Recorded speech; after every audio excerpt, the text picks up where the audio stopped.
बीवी किसी और के साथ भाग गई तो मैंने वो 400 रुपए जो मैंने मुश्किल से जोड़े थे उससे 3 दिन की दावत रखी। सब सोच रहे थे मैं पागल हो गया हूँ, पर मुझे पता था मैंने सही फैसला किया है। पिछले जन्म में मैंने उसे जबरदस्ती वापस लाया था और नतीजा ये हुआ कि पूरी जिंदगी धोखे में गुजरी। 70 साल उस बेकार रिश्ते में घुटते रहे। अब इस बार जिसे चाहे ले जाए। मैं पलटा और घर की तरफ चल दिया। तभी किसी ने मेरी बाह पकड़ी। भैया ये लोग बहुत बेइज्जती कर रहे हैं, मैं अभी इनका हिसाब करता हूँ। मैंने मुड़कर देखा, वो नीला पड़ा चेहरा, ये तो मेरा छोटा भाई था, लितियान लियांग, जो 43 साल की उम्र में कैंसर से चला गया था। मैंने उसका हाथ कसकर थामा, आवाज कांप रही थी पर संभाला। घर चल भाई, अभी जरूरी काम है। फिर उस कमीने ससुर की तरफ ठंडी नजर डाली। दूली दे, बात यहीं खत्म नहीं हुई। जवाब दो वरना किसी का भी सर ऊंचा नहीं रहेगा। दूली दे घबरा गया। इस छोटे से गांव में ली परिवार से पंगा लेना मतलब यहाँ रहना मुश्किल हो जाए। वो मेरी साइकिल थामकर माफी मांगने लगा। मैंने ठंडी हंसी दी, उसका हाथ झटका और भाइयों को लेकर वापस घर की तरफ चल दिया। घर पहुंचे तो जो शादी की रौनक होनी चाहिए थी वहां सन्नाटा था। तभी मेरी कड़वी सौतेली माँ ने जमीन पर थूका और मेरे बाप ली श्वेचिंग ने बेंच उठाकर मेरे सर पर दे मारी। मैंने वो वार बचाया और सीधे उसकी आंखों में देखा। बेकार बातें छोड़ो, उस औरत को बाहर लाओ, आज सब रिश्तेदारों के सामने साफ साफ बात होगी। बाप गुस्से में था पर बोल नहीं पाया। तभी सौतेली माँ क्या फेंगियन मुंह पर हंसी लेकर बोली, ठीक है बात करते हैं। शादी हुई या नहीं ये मेरी जिम्मेदारी नहीं, पर दहेज के पैसे गए सो गए, अब तुम्हें मानना ही पड़ेगा। तभी एक छोटी सी ठंडी उंगलियों ने मेरी कमीज पकड़ी। मैंने नीचे देखा, 10 साल की बहन ली रोंग और साथ में 6 साल का छोटा भाई। दोनों डरे हुए मुझे देख रहे थे। मेरा दिल भारी हो गया। कोई बात नहीं, भैया है ना। मैंने बहन के रूखे बालों पर हाथ फेरा और इस घर की तरफ नफरत भर नजर डाली। 14 साल की उम्र में माँ गई, 2 महीने में सौतेली माँ आ गई। हम पांचों भाई बहन टूटे हुए कमरे में ढकेल दिए गए। मैं खपता रहा, बड़ा हुआ तो इस चालाक दूध जवान से शादी करा दी गई। 10 साल बाद एक बेटी हुई, पर दूध जवान ने मेरे बिना बताए नसबंदी करा ली। पूरी जिंदगी गांव में नाक कटती रही। 80 साल तक एक भी दिन चैन से नहीं जिया। लेकिन अब वो खुद चली गई है, मुझे तो यही चाहिए था। और ये घर, आज इसका हिसाब साफ होगा। तभी शहर में फैक्ट्री वर्कर चाचा ने शुएजुन उठे, सीधे मेरे बाप को घूरा। भाई बंटवारे की बात तू कर रहा है? बाप से पकाया पीछे हटने लगा। पर सौतेली माँ ने कमर पर हाथ रखकर कहा, ये हमारे घर का मामला है, जेठ जी आप मत पढ़ो। और तियान मिंग ने खुद कहा था शादी के बाद अलग होंगे, है ना? चाचा की नजर मुझ पर आई। मैंने सीधे जवाब दिया, हाँ मैंने ही कहा था, अलग नहीं हुए तो हम सब धीरे धीरे मर जाएंगे। बस इसी एक बात ने पर्दा हटा दिया। पिछले जन्म में पैसे न होने की वजह से चौथे भाई की जिंदगी बर्बाद हुई। तीसरा कैंसर में चला गया बिना शादी के। हम सबकी मेहनत के पैसे जहरीली औरत की जेब में जाते रहे। चाचा ने एक लंबी सांस ली और कहा, ठीक है अगर तुमने कहा है तो बंटवारा होगा। देखते ही देखते चाचा ने 3 चाचाओं को, गांव के मुखिया को और प्रोडक्शन टीम लीडर को बुला लिया। उन्होंने सीधे बाप से पूछा कि क्या वो अपने बच्चों को भूखा मारना चाहते हैं। और सौतेली माँ ने उल्टा आरोप लगाया कि शादी में सारा पैसा बर्बाद हुआ। ये सुनकर गुस्सैल तीसरे चाचा ली शुएगोंग ने मेज पर हाथ पटका। बकवास बंद करो। तियान मिंग के दहेज के पैसे उसकी अपनी मेहनत के थे, बाकी हम सब चाचाओं ने मिलकर दिए। तुमने सिर्फ 45 किलो अनाज दिया। पर्दाफाश होते देख सौतेली माँ जमीन पर बैठ गई। रोने धोने का नाटक शुरू हुआ। हाय कोई नया नहीं, देवर भाभी को गाली दे रहा है। चाचा ने एक जोरदार डांट लगाई और फैसला सुना दिया, तियान मिंग को 14 साल से जानवर की तरह इस्तेमाल किया है। तियान लियांग भी अब पूरे पैसे कमाता है। इन दोनों को घर बसाने के लिए 200 रुपये अभी निकालो। साथ ही चाचा ने अपनी 2 पूर्वी कोठरियां मेरे नाम कर दी और मुखिया से कहा कि हमारे लिए जमीन का इंतजाम हो, अनाज भी सब गिनकर बराबर बांटा जाए। ये सुनते ही सौतेली माँ बिल्ली की तरह चलाई, कमरा जिसे देना है दो, पर पैसा और अनाज चाहिए तो आज मेरी लाश पर से जाओ। चाचा ने उसे नजरअंदाज करके बाप को घूरा। बाप डर के मारे चुप। तब चाचा ने एक और ब्रह्मास्त्र चला दिया, कानून सुनो। तियान लियांग, ली रोंग और छोटा पांचवा ये सब नाबालिग हैं। बाप हो या सौतेली माँ, इन्हें छोड़ा तो जेल होगी। ये सुनते ही अकड़ में बैठी सौतेली माँ ढेर हो गई। बंटवारा आसानी से हो गया। गांव का सुअर, बर्तन, औजार सब 2 हिस्सों में बट गए। मैं ये सब ठंडे दिल से देख रहा था और मन ही मन कांप रहा था। पिछले जन्म में जब मैं वहां नहीं था, उस जहरीली औरत ने हम सबको खाली हाथ घर से निकाल दिया था। चाचा शहर लौटे तो बाप को थप्पड़ मारे थे और फिर कभी इस घर में कदम नहीं रखा। इस जन्म में ये गलती नहीं होनी चाहिए। चाचा ने दिल से पूछा, और कुछ चाहिए? मैंने कहा, बाप की उम्र 60 होने पर हम क्या देंगे वो भी आज लिख दो। पिछले जन्म में घर से निकालकर भी बुढ़ापे में हमसे पैसे ऐंठे जाते थे। इस बार नियम पत्थर में लिखना था। काफी खींचतान के बाद तय हुआ, 60 साल के बाद हर महीने 30 किलो अनाज और हर साल 25 रुपए। बस इतना। दोनों तरफ से अंगूठे लगे। पर जब सौतेली माँ से 200 रुपए मांगे गए तो वो बेहोश होने का नाटक करके जमीन पर गिर पड़ी। चाचा को मजबूरी में हाथ खींचना पड़ा। वो पैसे गए। धीरे धीरे रिश्तेदार टेबल कुर्सियां लेकर चले गए। आंगन सोना हो गया। चाचा की आंखें भर आईं। उन्होंने हम भाई बहनों को हिम्मत रखने को कहा, पर मैं बस यूं नहीं बैठने वाला था। मैंने चाचा के पास जाकर धीरे से एक प्लान बताया। चाचा शहर की स्टील फैक्ट्री में कैंटीन का सामान खरीदते थे। इस जमाने में ये काम मुश्किल था, पर मेरे लिए ये एक सुनहरा मौका था। चाचा, हमारे गांव के पास जंगल है, नदी है, वहाँ का सामान अगर फैक्ट्री को मिले तो काम भी बने और हमारा भी भला हो। चाचा का चेहरा सफेद पड़ गया। जंगल और नदी सब गवर्नमेंट की थी, एक मछली पकड़ने पर जेल हो सकती थी। और मैंने पूछा, चाचा खेत के कुछ पैसों से क्या भाई बहनों के लिए घर बनेगा? 16 साल का तियान यांग, टूटे बिस्तर पर सोते भाई बहन, ये देखकर चाचा ने कहा, सोचने दो। हालत कठिन थी पर दिल में थोड़ी उम्मीद जगी। अब 2 परिवार से हिसाब करने की बारी थी। भाई तियान लियांग गुस्से में था। उस भागने वाले आदमी की टांग तोड़ने निकला। मैंने रोका, भाई जबरदस्ती का रिश्ता किसी काम का नहीं। वो जाए जहाँ जाए, पर 2 परिवार ने जो 400 रुपए लिए हैं वो वापस आने चाहिए। इस जमाने में ये बड़ी रकम थी। मैंने खून पसीना बहाकर और कर्ज लेकर जोड़ी थी। चाचा ने गंभीरता से सर हिलाया और साथ चलने को कहा। जाते वक्त उन्होंने टूटे छत वाले कमरे को देखा, फिर उस बाप को जो अंदर छुपा बैठा था। आंखों में दर्द था, पर मैंने सीना ताना। इस जन्म में चाहे पत्ते कितने भी खराब हो, भाई बहनों को आगे ले जाऊंगा। भैया भूख लगी है, छोटे पांचवे ने कमजोर आवाज में कहा। आज शादी का दिन था, उसने सुबह से बस एक घूंट चाय पी थी। मेरी आंखें भर आईं, जेब में हाथ डाला। तभी चाचा ने ली रोंग को रोका और एक नया 10 रुपए का नोट निकालकर उसके हाथ में थमाया। कहा, बिना कूपन के जो मिले कुछ अच्छा ले आ। मैंने वो 2 किलो सुअर का गोश्त उठाया जो रिश्तेदार छोड़ गए थे और काट कर हांडी में डाल दिया। आज चाहे जो हो, भाई बहनों को पेट भर खाना मिलेगा। अचानक आंगन से छोटे के रोने की आवाज आई। मैं भागा, देखा तो सौतेली माँ की दोनों लड़कियां ली रोंग से स्नैक्स छीन रही थी और उसकी पतली बाह पर नाखून के निशान थे। पिछले जन्म में इन दोनों ने बहन को बहुत सताया था। इस बार नहीं सहूंगा। मैंने दोनों को पीछे किया और गुस्से में घर की तरफ चलाया। तभी सौतेली माँ पागल औरत की तरह बाहर आई। बोली, मेरी बच्चियों को हाथ मत लगाना। बात खत्म भी नहीं हुई थी कि मैंने उसकी बड़ी लड़की ली शुजीन को एक जोरदार थप्पड़ मारा। करके देखो। मैंने ठंडी हंसी दी और हाथ झाड़ा। सौतेली माँ चीखी और मुझ पर झपटी। मैं हटा, वो लड़खड़ाई और सीधे लकड़ी के दरवाजे से जा टकराई। आधी बाहर फंस गई। वो अंदर बैठे बाप पर चिल्लाने लगी, पर बाप चाचा के डर से मुंह नहीं दिखा रहा था। मेरा मन खुश हो गया। मैं पलटा, भाई बहनों को लेकर अंदर आया, गोश्त पकाने लगा। कुछ देर में पूरे कमरे में खुशबू भर गई। बाहर पिटी हुई सुजैन मुंह में पानी भरकर देख रही थी, पर गुस्साई सौतेली माँ ने उसे थप्पड़ मारकर वापस भेज दिया। छोटे को गोश्त खाते देख आंखें भर आई। 70 के उस दशक में जब मक्के की रोटी भी मुश्किल से मिलती थी, ये मेरी बहन की जिंदगी में पहली बार था कि उसने पेट भर गोश्त खाया। मैंने उसकी कटोरी में एक और मोटा टुकड़ा डाला और मन में कसम खाई, जब भाई पैसे कमाएगा तो रोज अच्छा खाना मिलेगा। बगल में बैठे चाचा ने हाथ रोक लिया और फैसला किया कि वो उस मुश्किल रास्ते पर मेरा साथ देंगे। खाने के बाद हम दो परिवार से हिसाब लेने चल दिए। तभी दरवाजे पर दो परिवार का कोई भतीजा हाँफता हुआ आया। उसके पास एक अनोखी खबर थी। वो भागी हुई दुल्हन दू जवान उसके बाप ने उसे पकड़कर वापस ले आया था। मुझे सब समझ आ गया। पिछले जन्म में उस भागे आदमी की टांग टूटी थी और मैं बेवकूफ की तरह वो रिश्ता निभाता रहा, पर इस जन्म में मैं वो गलती नहीं करूंगा। शादी के दिन दुल्हन किसी और के साथ भाग जाए, ये ली परिवार की इज्जत पर सीधा वार था। चाचा भड़क उठे। उन्होंने उसे इत्तला देने वाले को वापस भेजा और तियान लियांग को कहा, लोगों को इकट्ठा करो। तीनों चाचा, मुखिया, ली परिवार के सब मजबूत लोग सब बुलाए गए। आज दो परिवार से जवाब लेना है, वरना 10 गांव में ली परिवार का नाम नहीं रहेगा। हम सब आनंद से निकले। सौतेली माँ की गालियां पीछे छोड़ी, बहन को दरवाजा बंद करने को कहा और दो के घर की तरफ चल दिए। पहुंचे तो पूरा गांव खड़ा था। चाचा सबसे आगे, चेहरे पर बर्फ जैसी ठंडक।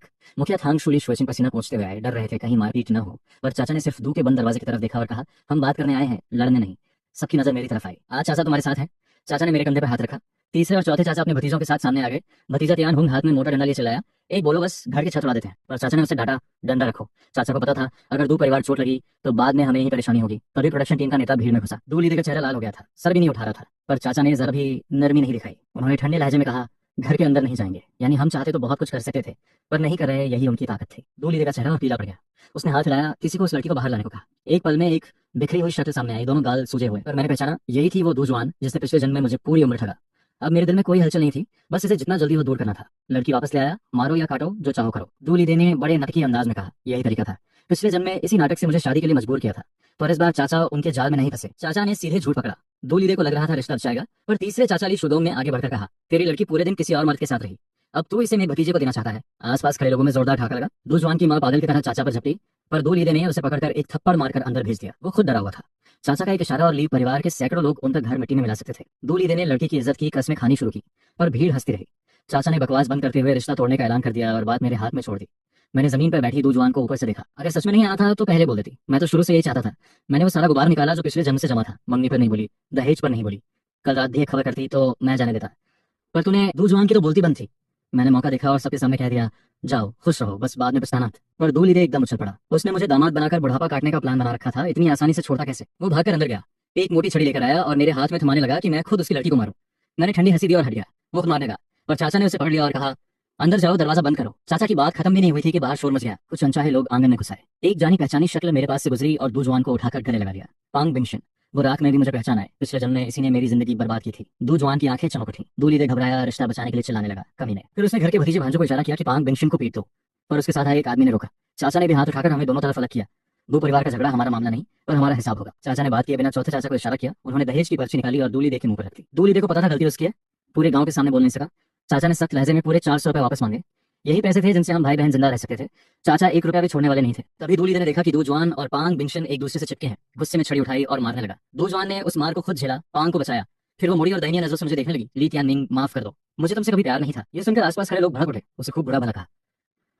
मैं ठंडी हंसी के साथ बोला, छोड़ो, क्या मैंने तुम्हें जबरदस्ती खींचा था? मैंने पिछले जन्म का सारा गुस्सा निकाला और सबके सामने उसका असली चेहरा उजागर किया। रिश्ता खत्म, पर जो खाया वो वापस करो, जो लिया वो लौटाओ। 400 रुपए चाहिए। तभी पांग बिंगशन बड़े हीरो की तरह कूदा। मैंने हाथ आगे बढ़ाया, वो बोला, अभी नहीं है, उधारी लिख देते हैं। भीड़ में ठाका गूंज उठा। पांग शर्म से लाल हो गया और मुझे घूर कर बोला, मार दो तो दो जवान को तकलीफ मत दो। अगले ही पल मैंने एक जोरदार थप्पड़ जड़ा। वो जमीन पे गिर गया। दो जवान घबरा कर उसे उठाने दौड़ी। मैंने उस जोड़े को नजरअंदाज किया और चिल्लाया, आज पैसे। दूली से जानता था एक लड़की को 2 जगह बेचने की बात अब छुपाई नहीं छुपेगी। वो चुपचाप अंदर गया और मुट्ठी भर कुछ नोट लेकर आया। फिर भी 35 रुपए कम थे। उसने रिश्तेदारों से मांगकर पूरे 400 रुपए जोड़े। उसे लगा पैसे दे दिए तो मामला खत्म, पर चाचा ने पैसे गिने, फिर ठंडी हंसी दी। बस हमारे परिवार की इज्जत जमीन पर घसीटी गई।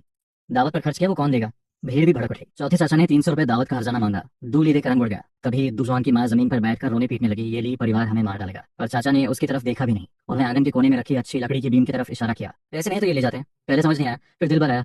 ये बीम तो घर बनाने के काम आती। चाचा मेरे लिए आगे सोच रहे थे। 4 लोगों ने मिलकर दो परिवार का सारा घर बनाने का सामान उठा लिया। दूली दे के दांत पिस रहे थे, पर कुछ कर नहीं सका। वो दो जवान को मारने लगा। तभी पांग के साथ आए चाचा पांग मानचांग ने रोका और ढिठाई से कहा, इन दोनों की शादी करा दो। दूली दे भाग गया। पांग के घर में 3 टूटी दीवारें थीं, एक ढंग का सामान नहीं। दो जवान के भागने की खबर 10 गांव में फैल चुकी थी। अब कोई उसे लेता तो नहीं। पांग मानचांग ने यही कमजोरी भापी और सिर्फ 200 रुपए दहेज में देने की बात कही। दो जवान की मां उछल पड़ी, कम से कम 600 रुपए आओ। दो जवान कुछ बोलने लगी तो मां ने थप्पड़ मारकर चुप करा दिया। पांग मानचांग ने नाटकीय ढंग से मोल भाव किया, दहेज 200 पर तय, दावत भी बस 2 टेबल। पांग पेंशन से उसी वक्त बुढ़ापे में देखभाल का लिखित वादा लिया गया। दोनों परिवारों ने जल्दी जल्दी रिश्ता पक्का किया। पांग वाले खुश होकर चले गए। जब घर में सिर्फ दो परिवार बचा तो दूल्हे ने बेटी को खूब कोसा कि खानदान की नाक कटा दी। पर दो जवान को कोई पछतावा नहीं था। उसने आकर के कहा, पांग के साथ भीख भी मांगनी पड़े तो मंजूर है। उसने दांत पीसते हुए कहा, यह जिंदगी ली तियान मिंग के साथ जीने से 100 गुना बेहतर है। दूल्हे ने कहा, मरना पड़े तो भी वापस मत आना। उधर दू घर में तूफान आया था, इधर मेरे मन को सुकून मिला। पूरे 400 रुपए वापस आए, ऊपर से बढ़िया लकड़ी की बीम मिली। अब मुझे इस नई जिंदगी में आगे का रास्ता बनाना था। रात को चाचा आए, दिल से तसल्ली दी। बोले, हिम्मत रखो, तुम असली मर्द हो, दो जवान जैसी औरत के लिए टूटना मत। मैंने चाय दी और धीरे से वो जरूरी काम फिर से छिड़ा। चाचा का चेहरा गंभीर हो गया। उन्होंने कहा, एक गलत कदम पूरे परिवार को मुसीबत में डाल सकता है। पर आखिर में मान गए, सोच कर बताएंगे। सुबह होते होते गांव के लाउड स्पीकर पर एक जानी पहचानी धुन बजी। मैंने मुंह धोया और पक्का महसूस किया, हाँ, मैं सच में नई जिंदगी में हूँ। सौतेली माँ की गालियां बेकार की भौंकने जैसी थी। इस जन्म में मुझे भाई बहनों को ऊपर उठाना था। खासकर इस भाग जाने वाली शादी के बाद मेरा इरादा और पक्का हो गया। तभी शहर वापस जाने को तैयार चाचा ने मुझे एक तरफ खींचा। उन्होंने वापस लिए 450 रुपए। अपने सारे पैसे और राशन के टिकट्स मेरी जेब में ठूंस दिए। मैं घबराकर मना करने लगा। उनके घर में बीमार सास और 6 बच्चे थे। पर चाचा ने आंखें तरेरी मेरा हाथ थामा और कहा, पहले कर्ज चुकाओ और उस बेवकूफ बाप से सावधान रहना। मेरी आंखें भर आईं। मैंने मन में कसम खाई। मैं भाई को लेकर खेत पर काम करने निकला। पहुंचते ही गांव की औरतें घेर लीं। वो हंसी नहीं उड़ा रही थीं, बल्कि खुलकर दो परिवार को बुरा भला कह रही थीं। तभी पास में ही दूली दे का परिवार सर झुकाकर काम कर रहा था। लोगों की बातें सुनकर उनका चेहरा पीला पड़ गया। मुझे बस हल्की सी नजर डालनी थी और मन में हंसी आ गई। दो जवान को लगा पान पेंशन के साथ जाकर प्यार मिलेगा। पर मैं तो 30 साल आगे देख चुका था। इस जन्म में मैं ऊपर उठूंगा और एक दिन देखूंगा दो जवान की वो पछताती हुई शक्ल। कभी 3 नेता जनरली ने मेरा नाम लिया। उन्होंने मुझे दो परिवार से दूर रखने के लिए टाउनशिप से डीजल लाने भेजा। मैंने हाँ कहा और जाते जाते सेक्रेटरी ली श्वेचिंग से मिला। उन्होंने बिना डाल मडोल की हमारी नई जमीन पुराने घर से दूर अच्छी जगह पर तय कर दी। मैंने शुक्रिया कहा और टीम नेता के साथ घोड़ा गाड़ी में चल दिया। 40 किलोमीटर का रास्ता था, पर मुझे गाड़ी चलाने में महारत थी। पहुंचने ही वाले थे कि टीम नेता ने ठंडे लहजे से कहा, कुछ नए सिटी स्टूडेंट्स को भी वापस आना है। ये सुनते ही उन्होंने आंखें पलट ली और गुस्से से भर गए। थोड़ी देर बाद 3 बड़ी ट्रक्स रुकी। दर्जनों नए स्टूडेंट्स ऊंचे सुर में गाने गाते उतरे। मैं रोकने दौड़ा, पर टीम नेता ने हाथ हिलाया और पैकेट मेरे हाथ में थमाया। बोले, ली रोंग और छोटे के लिए ले जाओ, गांव में कुछ नहीं कहेगा। गर्म पैकेट थामते हुए आंखें नम हो गई। मन में ठान लिया, पहली बड़ी कमाई से पहले चैन से नहीं बैठूंगा। दोनों ने जल्दी से खाना खाया और वापस आंगन में आ गए। नाम पुकारे जाने लगे, सोंग शायू।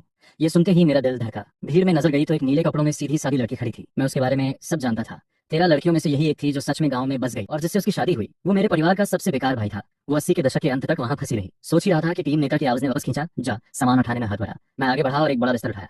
तभी एक तेज आवाज आई, अरे धीरे, गिर गया तो देगा। मैं रुक गया। ये चेहरा पहचाना, जांग चिंगसेन, वही जिसने पिछले जन्म में पब्लिक मीटिंग में मेरे दादा को थप्पड़ मारे थे। उसके बाद हम भाइयों ने रात को उसे अच्छी तरह सबक सिखाया था। आज उसे सामने देखकर आंखों में गुस्सा आया। मैंने वो भारी सामान उसके ऊपर पटक दिया। मेरी आंखें देखकर जांग चिंगसेन थर थर कांप गया और गाली अंदर ही निकल गया। साथ वाले लोगों ने बीच बचाव किया। मैंने देखा किया और बाकी सामान उठाने लगा। सोंग शाइयो ने देखा और चुपचाप मदद करने लगी। पर गाड़ी छोटी थी, डीजल के 2 बड़े डब्बे और ढेर सारा सामान, बस 3 लोग बैठ सकते थे। टीम नेता ने बिना झिझके 3 लड़कियों को गाड़ी में बिठाया और 3 लड़कों से कहा, चलकर जाओ। शहर के लड़के भड़क गए। 40 किलोमीटर पैदल, एक और गाड़ी क्यों नहीं भेजी? पर टीम नेता को उनकी बातें बेतुकी लगी। उन्होंने सीधे उंगली उठाई, चंद कदम भी नहीं चल सकते। और बात करते हैं किसानों से सीखने की। वो मुड़े और चले गए। मैंने भी उनकी तरफ देखना बंद किया। लड़कियां बैठी, लगाम उठाई और पटाखा मारा। घोड़े ने हिनहाते हुए चाल पकड़ी। वो 3 लड़के चाहे चले चाहे वही रहे, पर वो रोक नहीं सकते थे। 10 किलोमीटर बाद सोंग शायू ने धीरे से कहा कि वो किसी लड़के से जगह बदलना चाहती है। मैंने पीछे देखा, तीनों शहरी लड़के थककर डगमगा रहे थे। ये लड़की दिल की अच्छी थी।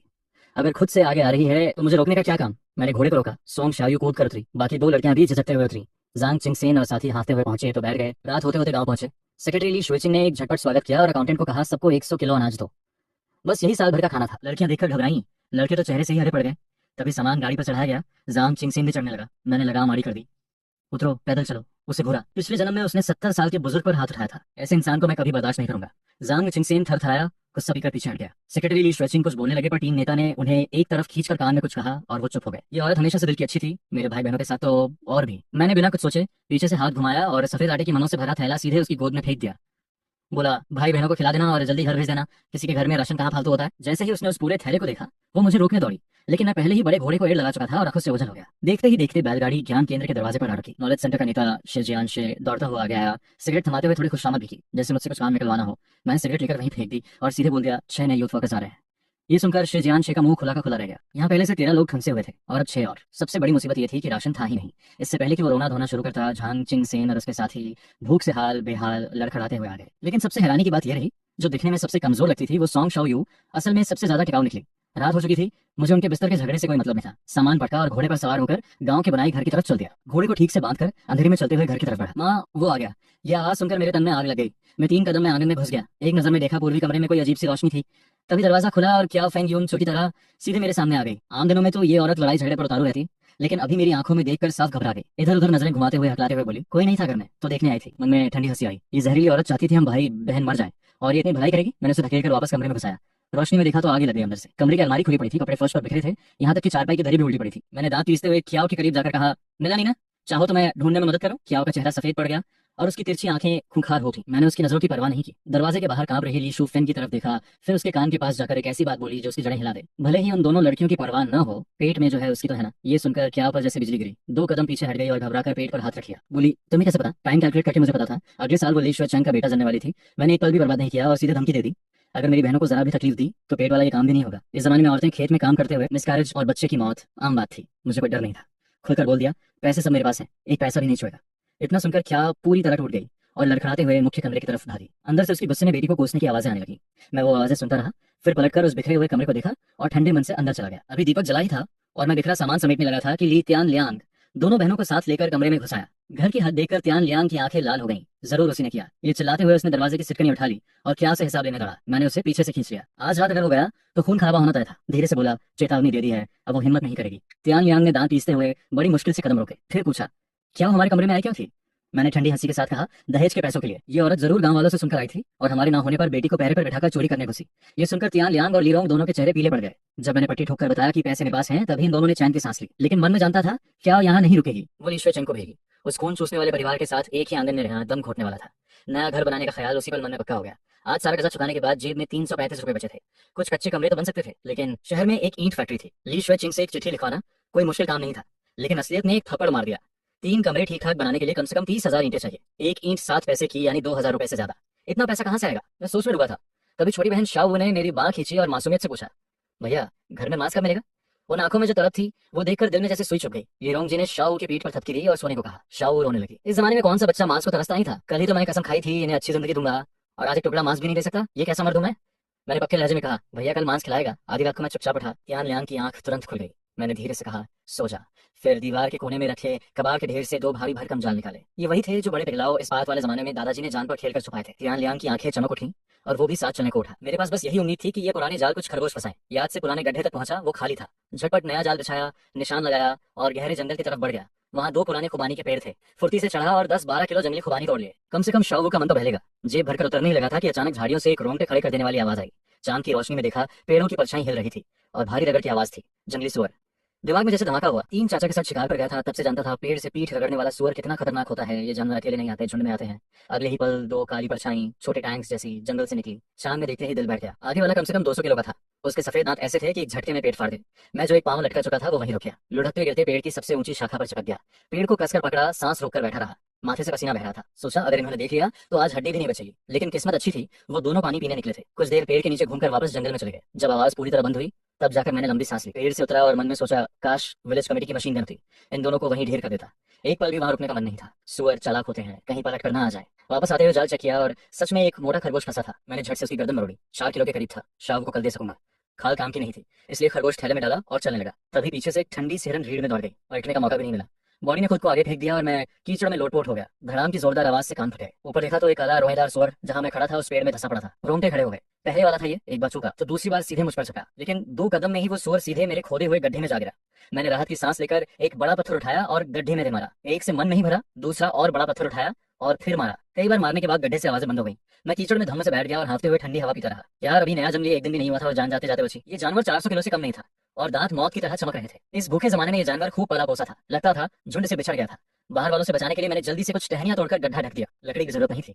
सीधे थैला उठाया और भागते हुए पहाड़ से उतरा, सीधे 3 चाचा के घर की तरफ। आधी रात की ठंडी हवा हड्डियों में घुस रही थी। काफी देर दरवाजा खटखटाने पर चरमराते हुए दरवाजा खुला। भाई साहब इस वक्त? चचेरे भाई ली तियान होंग ने झांक कर देखा। मैंने आवाज लगाई। 3 चाचा टूटी रजाई ओढ़कर बाहर आए। मेरे हाथ में खून सा चाकू और भरा भरा थैला देख उनका रंग उड़ गया। धीरे से थका, पागल है क्या? दिन में ही किसी ने ऊपर जंगली सुअर का निशान देखा था।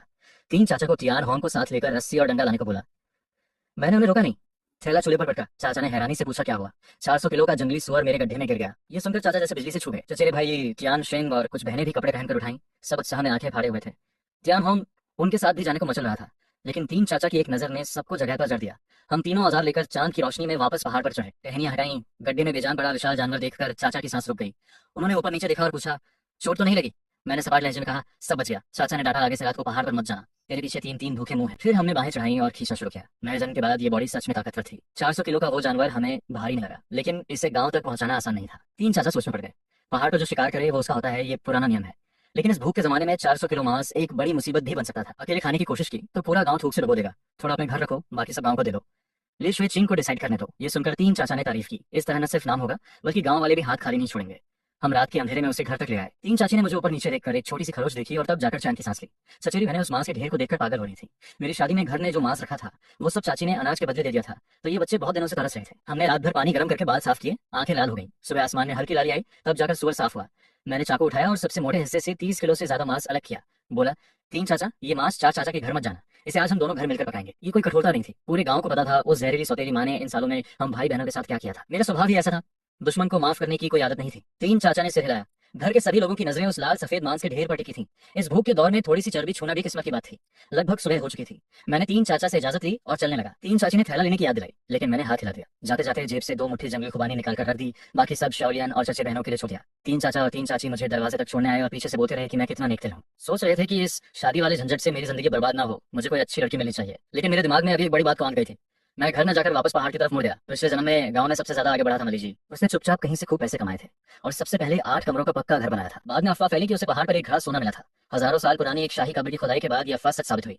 अगर मुझे इन भाई बहनों के साथ किस्मत बदलनी थी तो एक पल भी बर्बाद नहीं कर सकता था। कहते हैं मौका चूको मत, आज की ये दौलत मुझे जरूर मिलनी चाहिए। मैं किसी की कब्र खोदने जैसा गंदा काम नहीं करूंगा। पिछले जन्म में जब एक्सपर्ट ने खुदाई की थी, पास में एक रहस्यमय गड्ढा मिला था जिसमें पुराने तांबे के सिक्के बिखरे थे। माली जी ने यही से दौलत बटोरी थी। मैं कंधे पर कुदाल रखकर अंधेरे में पहाड़ पर चढ़ा और सीधे उस छोटे मंदिर की तरफ बढ़ा। मंदिर से 10 मीटर दूर एक पुराने नक्काशीदार नीले पत्थर का खंभा पड़ा था। पिछले जन्म में खुदाई दल का निशान इसी के नीचे था। मैं झुका, दांत भींचकर उस 100 किलो के खंभे को पलट दिया। फिर कुदाल चलाते हुए 1 मीटर से ज्यादा गहरा खोद डाला, लेकिन सोना तो दूर, 1 टका भी नहीं मिला। ऊपर से सुबह होने लगी थी और गांव का लाउडस्पीकर बजने लगा था। क्या मैंने जगह गलत याद? मन में खींच उठी और गुस्से में कुदाल जोर से मारी। धड़ाम, एक तेज चट की आवाज जमीन के नीचे से आई। दिल धक से रह गया। मैं झुककर हाथों से मिट्टी हटाने लगा। जो दिखा उसे देखकर सांस रुक गई। सोने की टिकिया। मिट्टी में एक भारी सोने की टिकिया दबी थी। कांपते हाथों से निकाली और ऊपर की परत रगड़ी। 1000 साल जमीन में दबे होने के बाद भी वो आंखें चुंधियाने वाली चमक रहा था। उस पर पुरानी लिखावट भी थी। हाथ में रखकर देखा, कम से कम 2 तोले का था। उसी वक्त दिल पे काबू रखते हुए मैंने मिट्टी वापस भरी और खंभा जैसे का तैसा रख दिया। अफवाह सच थी, ये दौलत आज से मेरी थी। रहा माली जी का सवाल, अब वो खुद जाए गड्ढे में। कुदाल लेकर रास्ते में 2 बड़ी गोभी उखाड़ी, बस कवर के लिए। आंगन में घुसते ही देखा सामने के कमरे के दरवाजे पर मेरे सगे बाप लिश्वाय चंग खाना खा रहे थे। आवाज सुनकर ठंडी नजर मुझ पर डाली और फिर ऐसे मुंह फेर लिया जैसे मैं हवा हूं। पूरे जिले में ऐसा बाप ढूंढने से भी नहीं मिलेगा। मैंने उन्हें नजरअंदाज किया और पूर्वी कमरे से धुआं देखकर भाई को आवाज दी। तियान लियांग काली आंखें लिए बाहर निकला और नाराजगी से पूछा, इतनी देर कहाँ थे? मैंने पूछा, खाना तो बना रहा है। तो उसने हड़बड़ा कर बोला, भैया दीदी आई है। अगले पल दीदी लीसी दरवाजे पर थकी सी खड़ी थी। उनका वो थका चेहरा देखकर आंखें भर आईं। पिछले जन्म में जब उस जहरीली सौतेली माँ ने हमें घर से निकाला था, दीदी ने ही जान लगाकर हम सबको बचाया था। उनके बिना शाह हूँ कब की भूख से मर जाती। दीदी ने 24 साल की उम्र तक हम सबको पाल पोस कर शादी की, एक नमक फैक्ट्री के कामगार से। लेकिन वो साला था पक्का माँ का लाडला। उसके घर वाले दीदी को हर तरह से सताते थे। दीदी मुंह तक नहीं खोल पाती थी। मैंने मन की तकलीफ दबाई और आगे बढ़ा। दीदी ने अभी बच्चा जाना था, 1 महीना भी नहीं हुआ था। बॉडी इतनी कमजोर थी कि हवा से गिर जाए। शादी में वो आ नहीं पाई थी और वो माँ का लाडला जीजाजी तो परछाई तक नहीं दिखाई। समझ आता है उस घर वालों की औकात क्या थी। दीदी की आंखें भरी थी। मेरा हाथ थामकर कांपती आवाज में बोली, रिश्तेदारों से सुना कि शादी टूट गई। भोर होते ही 40 किलोमीटर पैदल चलकर आई। मैं उन्हें संभालने लगा। नवजात बच्चे को घर छोड़कर आई। वो जहरीली सांस छोड़ेगी। उनकी उस कट्टर सांस को मैं अच्छी तरह जानता था, जो बेटी पैदा होने पर पूरे महीने दीदी को कोसती रही थी। अभी महीना भी नहीं हुआ और दीदी भाग आई तो वो लोग क्या करें। पिछले जन्म में उस साले जीजाजी ने हद कर दी थी। तब मैं कुछ भाइयों को लेकर निंगो टाउन गया। उनके घर का दरवाजा बंद कर दिया और फैक्ट्री के सेक्रेटरी को बुलाकर उनसे गारंटी लेटर लिखवाया। फिर दीदी ने एक बेटे को भी जन्म दिया। तब जाकर उनकी जिंदगी थोड़ी ठीक हुई। लेकिन इस जन्म में इस वक्त दीदी मेरा हाथ पकड़े खड़ी थी। बच्चे को किसी रिश्तेदार के पास छोड़ा था और आ गई थी। पास खड़े तीनों भाई बहनों को देखकर मैंने सपाट लहजे में कहा, डू फैमिली को मैं पसंद नहीं और मैं भी गिड़गिड़ाकर वहां नहीं जाऊंगा। दीदी का मिजाज भड़क गया। पैर थपथपाते हुए बोली, डू फैमिली खुद रिश्ता मांगने आई थी। चाचा और 3 चाचा तुझे ऐसे अपमान सहते नहीं देखेंगे। बस मेरे बाप ली श्वेत चंग का नाम नहीं लिया क्योंकि उस बुड्ढे की हैसियत किसी को पता थी। फिर मैंने सारी बात बता दी। दहेज का पैसा न सिर्फ वापस मिला बल्कि चाचा ने डू फैमिली से 10 से ज्यादा अच्छी लकड़ियां भी खिंचवाई जो मेरे और तियान लियांग के घर के काम आएंगी।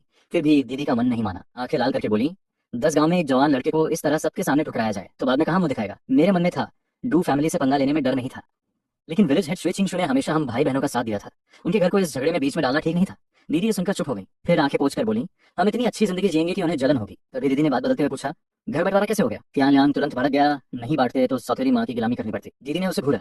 मैंने बीच में कहा, शाओफेंग, इनसे हर रोज चोर की तरह रहना, इससे बेहतर है एकदम अलग हो जाओ। शाओ ने मुझे और तियान लियांग को खोने के बावजूद बंटवारे के लिए इसलिए धकेला क्योंकि उसकी नजर उन 3 साढ़े 3 कमरों पर थी। ली फैमिली की सारी दौलत निचोड़कर अपने पहले मर्द के बेटे पर लुटाना चाहती थी, लेकिन वो बेवकूफ है। पिछले जन्म में उसके अपने बच्चों ने बुढ़ापे में उसे 1 गिलास पानी तक नहीं दिया। दीदी ने लंबी सांस लेकर कहा, बंटवारा अच्छा हुआ। तभी एक चुलबुली लड़की पूर्वी कमरे के दरवाजे पर आ खड़ी हुई। देखकर मैं हैरान रह गया। ये तो ज्वांग वेवे थी। दीदी ने माँ की तरह उठकर दरवाजा बंद कर लिया। आधी झिल्ली भी नहीं छोड़ी। ज्वांग वेवे मेरी ही उम्र की थी। दूर के रिश्ते में रिश्तेदार भी थी। गाँव में बस सिर हिलाने भर का जान पहचान थी। लेकिन अभी वो दीदी के कंधे के ऊपर से मुझे देखकर मुस्कुराई। नजरों में एक बेबाकी थी और बोली, अकेले में बात करनी है। फिर खरगोश की तरह भाग गई। वो दिखने में काफी अच्छी थी, डू जवान जैसी, बस रंग थोड़ा सांवला।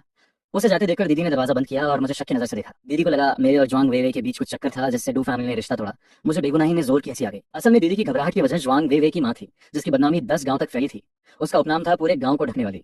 गांव के सारे कुआरे उसके साथ मकई के खेत में जा चुके थे। दीदी जैसी सीधी इंसान को डर था कि मैं इस खानदान से जुड़कर अपनी जिंदगी बर्बाद न कर लूं। मैं ज्वांग वेवे को बुरा नहीं मानता था, माँ की करनी का बोझ बच्चे पर क्यों डाले, लेकिन पिछले जन्म में वो मेरे किसी रिश्तेदार से शादी करके कुछ दिनों में ही बेफा हो गई थी। आखिर में उन दोनों में मारपीट होकर तलाक हुआ। फिर उसने अपनी माँ का रास्ता अपना लिया। मैंने दीदी को पक्का भरोसा दिलाया इस जन्म में ऐसी गलती नहीं होगी। तभी छोटी बहन श्याओ वो आंखें मलते हुए निकली और मुंह बाकर बोली, मांस खाना है। मैंने हाथ हिलाकर कहा, शाम को तीन चाचा के यहाँ चलो। दीदी समझी मैंने बाजार से मांस खरीदा है और अपनी थोड़ी सी मजदूरी मुझे थमाने लगी। मैंने जल्दी से गड्ढे वाला किस्सा बताया और शाह को जंगली खुबानी थमा दी। दीदी को रात में पहाड़ पर जाने की बात पता ना चले, इसलिए जल्दी से बात बदली। खाना खाओ, काम पर जाना है। टियान लियांग को आंखों से इशारा किया। उसे रात को जंगली सुअर का मांस मिलने की उम्मीद थी, आंखें चमक रही थी। लेकिन दीदी ली की हुई मेरी बांह पकड़कर चिंता में बोली कि रात को पहाड़ पर मत जाओ। मैंने बात टाल दी। तभी उन्होंने कहा ससुराल वापस जाएंगी। उनका वो पीला कमजोर चेहरा देखकर मैं घबरा गया। उस जहरीली सांस पर भरोसा करना नासमझी थी। मैंने उन्हें रोक लिया। बोला, पहले जंगली सुअर का मांस खाकर ताकत आने दो, कल खुद गाड़ी छोड़कर पहुंचाऊंगा। साथ में गांव के लिए सर्दियों का ईंधन भी लाएंगे। दीदी को बोलने का मौका दिए बिना मैं रोटी मुंह में दबाकर तियान लियांग को खींचता हुआ निकल पड़ा। आंगन के बाहर आते ही उसने पूछा, सुअर कितना बड़ा था? मैंने कहा, थोड़ी देर में 3 चाचा उसे विलेज कमेटी को देंगे। तियान लियांग का मुंह खुला रह गया। बुदबुदाया, घर पर क्यों नहीं रखा? मैं रुक गया और उसे गौर से देखा। 400 किलो का सुअर हम अकेले कैसे खाएंगे? पूरा गांव देखता रहे और हम ठूसे? ये ठीक नहीं। तियान लियांग ने सिर खुजाया और समझ गया। मैंने ठंडे लहजे में कहा, सब कुछ अकेले हटना नहीं चाहिए। तभी रास्ते में एक पेड़ के पीछे से ज्वांग वेवे निकल आई। दीदी की चेतावनी याद आई। मैंने सिर हिलाया और मुड़ने लगा, लेकिन उसने रास्ता रोक लिया और बोली, बस 2 मिनट। मेरे पास चारा नहीं था। तियान लियांग को आगे भेजा। वो अड़ियल था, हिला ही नहीं। दिमाग में दीदी की बात थी, माँ ठीक नहीं तो बेटी क्या होगी। डर था कि मेरी इज्जत ना जाए। जब मैंने गुस्से से देखा तब जाकर वो पीछे मुड़ते मुड़ते चला गया। अब जॉन्ग वेवे ने कांपते हुए पूछा, डू जॉन से रिश्ता पक्का टूट गया? मैंने हाँ कहा। अगले पल उसने होंठ दबाया, लेकिन मुस्कान रोक नहीं पाई। फिर सिर उठाकर लाल चेहरे से पूछा, क्या तुम मुझसे शादी करोगे? मैं ठगा सा रहेगा। उसकी माँ ने पूरे खानदान की नाक कटाई थी। गांव वालों की नजरें उसे पागल कर देती थी।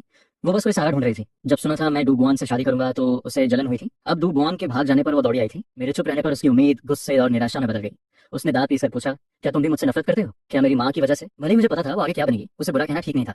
मैंने शांत लहजे में कहा, किसी की वजह से नहीं, बस हम दोनों सूट नहीं करते। इस हल्की सी बात ने ज्वांग वेवे को तोड़ दिया। आंखें भरकर वो जवाब मांगने लगी। तभी काम पर जाते गांव वाले वहां रुककर देखने लगे। ज्वांग वेवे को अपनी थोड़ी सी खूबसूरती पर घमंड था, लेकिन जब देखा कि भीड़ जमा हो रही है उसने और जिद पकड़ ली। बोली, बताओ क्या कमी है? तभी वहां से नॉलेज सेंटर के यूथ वर्कर्स गुजरे, लाल झंडा लिए। अगवा जानचिंग से हमेशा नाक ऊंची रखता था। वो जोर जोर से चिल्लाया कि विलेज हेड को रिपोर्ट करेगा। साथ ही भी फुसफुसाने लगे। कल आई सॉन्ग शाओ यू भी मुझे घूरने लगी। माजरा बिगड़ते देख मेरे दिमाग में एक आइडिया आया। मैंने जोर से सबके सामने कहा, तुम्हारी दादी मेरी दूर की बुआ है, रिश्ते में हम तो करीबी हैं। ये सुनकर ज्वांग वेवे वहीं सुन्न हो गई। मैंने मौका देखकर उसे पार किया और सीधे आगे बढ़ गया। मन में हंसी आई, अच्छा हुआ दिमाग काम किया। पिछले जन्म में वो क्यों बर्बाद हुई ये मेरी प्रॉब्लम नहीं, मुझे बस इस झंझट से दूर रहना था। आंगन में घुसते ही टियान लियांग पास आया। मैंने कहा, बच्चे हैं, ज्यादा मत पूछो। तभी लाउडस्पीकर में एक तेज आवाज आई, विलेज हेड ली शुए चिंग की कैंप कंपा थी आवाज। उन्होंने रेडियो पर सबको बताया कि मैं अकेले पहाड़ पर गया और एक जंगली सुअर मार दिया। पूरा गांव एकदम भड़क उठा। सबकी नजरें मुझ पर आ गईं। इस भूख के समय में कौन इस जानवर से पंगा लेता? लेकिन मैं न सिर्फ जिंदा लौटा, बल्कि 382 किलो 600 ग्राम का सुअर गांव को दे दिया। ली शुए चिंग ने चिल्लाकर कहा, आज दोपहर हर घर से एक आदमी आकर मांस और अंतड़ियां ले जाए, भले ही हर घर को 1 किलो से थोड़ा ज्यादा मिलता। इस जमाने में जहाँ साल भर मांस नहीं मिलता, ये किसी बड़े एहसान से कम नहीं था। पूरे गांव ने मुझे दाद दी। भीड़ में किसी ने जोर से कहा, डू फैमिली को अकल नहीं थी। मैंने कनखियों से देखा, पूर्व ससुर दोलीडे का चेहरा मिट्टी हो गया था, जमीन में धंसना चाहते थे। और उनकी वो बेटी डू ज्वान जो किसी के साथ भाग गई थी, लकड़ी की तरह खड़ी थी, शायद अभी भी किसी अमीर घर के सपने देख रही थी। उधर भीड़ के पीछे सौतेली माँ चा फेंग युन की नजरों में चालाकी थी। उसने मेरे बाप ली शुए चैंग को उकसाया। ली शुए चैंग मुंह लाल करके आए और मुझे रोककर दांत पीसते हुए बोले, मेरा कोई लिहाज नहीं है तुम्हें? मैंने बेझिझक सबके सामने कहा, मुझे पता है मेरे बाप कौन है। कुछ लोगों को तो अपना बच्चा पहचानना भी मुश्किल होता है। पास खड़े कुछ लोग हंसी रोक नहीं पाए। इस पर ली शुए चैंग का चेहरा उतर गया। मुझे अकेले कोने में खींचकर हाथ उठाने लगे। उसी पर मैंने उनकी आंखों में सीधे देखा। मेरी नजर में सालों की बर्फ जमी थी। पिछले जन्म में इन्हीं में देखते हुए अनदेखा किया था और मेरी बहन की टांग टूट गई थी। मैंने ठंडे लहजे में कहा, सामने से मुझे इज्जत दो, पीछे से मैं क्या कर सकता हूँ वो नहीं पता। वो डर गए और हाथ वापस खींचा। गुस्से में बोले, बाप को बाप कहना भूल जाओ। मैंने बिना सोचे कहा, तो अभी वो अग्रीमेंट फाड़ो, नया नाता तोड़ कागज बनाते हैं।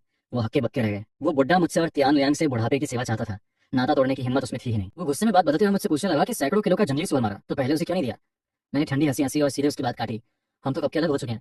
अगर अभी भी बाप का रुतबा दिखाना है तो तियान लियांग की दुल्हन का मेहर, बहनों का दहेज और घर बनाने का पैसा, सबका सब दो। मेरे सवाल ने ली शुचिंग को एकदम चुप करा दिया। वो बस वहीं खड़ा रह गया, हैरान परेशान। तभी तीसरे चाचा ली शुगोंग और चौथे चाचा ली शुनोंग वहां आ गए। ली शुचिंग ने जैसे डूबते को तिनके का सहारा मिला और उसने मेरी तरफ उंगली उठाई, लेकिन तीसरे चाचा ने उसकी तरफ देखा तक नहीं, बल्कि मुंह बिचका बोले, उसकी परवाह किसे है? उन्होंने साफ कह दिया कि आज रात मुझे खाने पर बुलाना है और ली शुचिंग को खबरदार किया कि वो उस बुरी सौतेली माँ को अंदर न लाए। चौथे चाचा ने हंसते हुए बताया कि घर में पहले से एक बड़ा टुकड़ा मेरे लिए रखा हुआ है। ये सुनकर ली शुचिंग बिल्कुल बेइज्जत हो गया और बड़बड़ाने लगा कि बाकी सब गांव वालों को नहीं देनी चाहिए। लेकिन तीसरे और चौथे चाचा ने उस पर ध्यान नहीं दिया, मेरा हाथ पकड़ा और सीधे खेत की तरफ चल दिए। हम सब मिलकर धान के खेत पहुंचे। हल्की सी हवा चली और चारों तरफ सुनहरी लहरें नजर आई। हवा में धान की मीठी खुशबू थी। मैंने एक गहरी सांस ली और दिल को जैसे सुकून मिल गया। पिछली जिंदगी में मैं 30 साल की उम्र में शहर चला गया था, ठेकेदार बन गया था। इतने सालों में खेती से नाता टूट गया था, लेकिन जैसे ही हाथ में फावड़ा लिया, पुरानी मसल मेमोरी एकदम जाग उठी। मेरे हाथ तेज और सटीक चल रहे थे। आसपास के लोग देखते रह गए और अपने बेटों को डांटने लगे। आखिरकार मुझे 14 साल की उम्र से ही मजदूर की तरह काम पर लगाया गया था। ये छोटी मोटी खेती मुझे कहाँ रोक सकती थी। खासकर पहले से मुझे छेड़ने वाला झांग चिंगसेन थोड़ी देर में ही थककर सूख गया। हाथों पर कई बड़े छाले पड़ गए। उसके चेहरे पर दर्द साफ दिख रहा था। गांव में कुछ बड़ा करने का सपना शायद वो भूल चुका था। और मजे की बात यह थी कि वो बगल में जी जान से काम करते सोम शायु को देखकर उससे भी जलने लगा। कह रहा था कि वो ज्यादा तेज काम करके उसकी बेइज्जती करवा रहा है। तभी टीम नेता और स्कोर कीपर ये सब देख रहे थे। टीम नेता ने ठंडी हंसी हंसी और स्कोर कीपर को हुक्म दिया कि झांग चिंगसेन की कामचोरी का एक एक डिटेल लिख ले। साल के आखिर में जब अनाज बटेगा तब ये शहरी साहबजादे भूखे रहना सीखेंगे। देखते ही देखते दोपहर हो गई। गांव के मुखिया अली शूचिंग और हिसाब किताब वाले एक बड़ी टोकरी लेकर आए, जिसमें छोटी छोटी पर्चियां भरी थी। हर घर से एक आदमी को जंगली सुअर का गोश्त निकालना था। खेत में खुशी का शोर मच गया। जिसे गोश्त मिला वो खुशी से उछलने लगा। जिसे आटे मिली वो भी चिल्लाया, अरे वाह, पत्ता गोभी के साथ एकदम सही रहेगी। फिर एक बड़ा मजेदार सीन हुआ। झांग चिंगसेन बेशर्मी से पुराने नॉलेज यूथ शेर के पास पहुंच गया। श्री जियांशे ने उसे बिल्कुल बेवकूफ की तरह घूरा। जब सारे लोगों का हिस्सा बांट गया और झांग चिंगसेन को कोई नहीं बोला, तो उसने खुलेआम मुखिया से पूछा, हम नॉलेज यूथ लोगों का हिस्सा क्यों नहीं है? ये सुनते ही खेत में एकदम सन्नाटा छा गया। सब उसे जोकर की तरह देखने लगे। मुखिया अली शुचिंग का चेहरा गुस्से से काला पड़ गया। उन्होंने साफ कहा, ये जंगली सुअर तियानमिंग ने खुद जान जोखिम में डालकर मारा है। ये कलेक्टिव प्रॉपर्टी नहीं है। मैंने खुशी से गांव वालों को दिया है। ये मेरी मर्जी थी। इस बात ने झांग चिंगसेन को एकदम चुप करा दिया। श्री जियांशे का तो उसे वहीं खत्म करने का मन था। उसने गुस्से से डांटा, यहाँ ले जाता इजी है। शहरी घमंड छोड़ो और चुपचाप रहना सीखो। श्री जियांशे अच्छी तरह जानता था कि यह लड़का आते ही गांव के सबसे पॉपुलर इंसान से पंगा ले चुका है। आगे की जिंदगी उसके लिए आसान नहीं होगी। मैं दूर से झांग चिंगसेन का वो हाल देखकर मन में हंसा। पिछली जिंदगी में भी उसी घमंड की वजह से पूरे गांव ने उसे नकार दिया था। इस बार तो बस मुझे थोड़ी सी कोशिश करनी है। वो हर रोज खुद मुसीबत में पड़ेगा। दोपहर के खाने के बाद टीम नेता जिनलिगांग ने सबको काम पर वापस बुलाया। मैंने औजार वापस किए और चला गया। झांग चिंगसेन ने देखा, आंखें जलने लगी। रिपोर्ट करने का मन था, लेकिन इस बार उसने होशियारी से गुस्सा पी लिया। उसे क्या पता था कि हमारे गांव में कॉन्ट्रैक्ट सिस्टम था। इस शरीर की जबरदस्त मसल मेमोरी की वजह से मैंने सुबह ही अपना काम पूरा कर लिया था। मेरे साथ वाले लोग भी जल्दी छुट्टी पा गए। फिर दूसरे भाई ली तियानलियांग भागते हुए आया। बड़ी बहन का बहाना लेकर मुझ पर दबाव बनाने की कोशिश की। मैंने एक कड़ी नजर उस पर डाली। वो तुरंत चुप हो गया। हम दोनों भाई पहाड़ की तरफ चल दिए। जाल और ट्रैप्स देखे, एक भी जंगली सुअर नहीं मिला। तियानलियांग निराश था, लेकिन उसे क्या पता था कि मैं दिन में पहाड़ पे शिकार के लिए नहीं आया था। तभी मैंने जमीन से एक दांतेदार घास उखाड़ी और उसके हाथ में थमा दी। इसे कहते हैं लाओ लियाओ, यानी एकांथोपानिक्स। बचपन में दादाजी ने जबरदस्ती मेडिकल बुक्स रटवाई थी। मुझे अच्छी तरह पता था कि इस पहाड़ पर उगने वाली ये घास और एस्ट्रागलस असली सोने जैसी है। पिछली जिंदगी में जब शहर के लोग इन्हें खरीदने आए, तब गांव वालों को इनकी कीमत पता चली। एक ही गर्मी में सब उखाड़ ली गई, एक भी नहीं बचा। मैंने तियानलियांग की आंखों में देखते हुए सख्त हिदायत दी कि ये बात किसी को नहीं बतानी। फिर हम दोनों तेजी से खोदने लगे। अंधेरा होते होते हम भारी भरकम बोरे पीठ पर लादकर पहाड़ से उतरे। घर के दरवाजे पर पहुंचते ही सौतेली माँ चियाओ फेंगन की कर्कश आवाज कानों आई। वो मेरे बेचारे बाप ली शुचिंग को गालियां दे रही थी। तियानलियांग सिकुड़ गया। मैंने ठंडी हंसी हंसी और आंगन में घुस गया। उस औरत ने मुझे देखा और एकदम जमीन पर बैठ गई। जोर जोर से रोने पीटने लगी। पड़ोसी जमा हो गए। चियाओ फेंगन गुस्से में और जोर से पीटने लगी। पाँव की टूटी चप्पल भी उड़ा दी। ली शुचिंग बाप होने का रुतबा दिखाकर मुझे झुकाना चाहता था। मैंने उसे सीधे आंखों में देखते हुए पूछा, क्या उन दोनों बोझों को भी खाने पर बुलाना है? ये सुनते ही चियाओ फेंगन की आंखों में लालच चमकी, लेकिन अगले ही पल मैंने कहा, रात को जल्दी सो जाना, सपने में सब मिल जाएगा। तियानलियांग को लेकर मैं बिना पीछे देखे कमरे में घुस गया। पीछे से चियाओ फेंगन की एक भयानक चीख आई। वो गुस्से से जमीन पर गिर पड़ी। मन में सोचा, पहले तो ध्यान नहीं देता था, लेकिन अब जब भी मौका मिलेगा इसे जरूर तंग करूंगा। रात होते ही पूरे ली जैताइजी में गोश्त की खुशबू फैल गई। मैं तीसरे चाचा ली शिवोंग के घर पहुंचा। 20 से ज्यादा लोग उस बड़े देग को घूर रहे थे। भाई तियानहोंग तो देग में ही घुसना चाहता था। तभी तीसरे चाची ने ढक्कन उठाया और गोश्त की गर्म महक पूरे घर में भर गई। चौथे चाचा के सबसे छोटे बेटे तियानचिंग के मुंह से लार बह रही थी। कपड़ा भीग गया था। तीसरे चाचा ने आवाज लगाई और सबके कटोरों में नंगली सुअर का गोश्त पड़ा। तियानहोंग ने सीधे हाथ से एक गर्म टुकड़ा उठाया। मुंह जल गया, फिर भी थूका नहीं।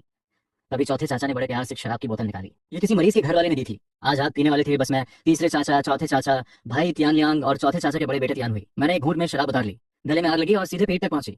फिर गोश्त का एक टुकड़ा उठाया। तभी तीसरे चाचा ने शराब का गिलास रखा और सिर्फ मुझे देखते हुए बोले, तियानमिंग।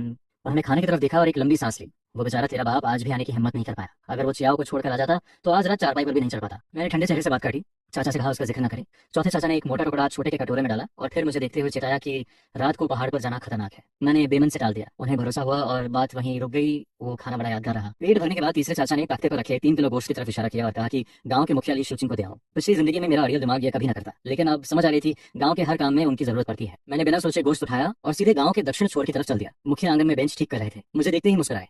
मैंने एक भी फालतू बात नहीं की। सीधे तेल में लिपटा गोश्त चाची शेन येंचियो के हाथों में थमा दिया। चाची घबरा गई, लेने से मना करने लगी। मुखिया ने बड़े हाथ से इशारा किया और चाची को रखने को कहा। फिर उन्होंने मुझे एक बिना फिल्टर वाली सिगरेट दी। मैंने मौका देखकर कहा कि कल गांव की बैलगाड़ी चाहिए, नमक लेने नींबू टाउन जाना है और साथ में बड़ी बहन को उसकी ससुराल भी छोड़ना है। मुखिया ने बिना एक पल रुके हाँ कर दी। काम हो गया। मैं मुड़कर चला। दिल में एक बड़ी प्लान छुपी थी, लेकिन जब तक पक्का ना हो एक शब्द भी किसी को नहीं बताना था। घर पहुंचते ही चियाओ फिंगियों की गालियां फिर कानों में पड़ी। वो कमरे में बंद होकर हमारे पूरे खानदान को कोस रही थी। मैंने दीवार से टूटी ईंट उठाई और सीधे खिड़की पर दे मारी।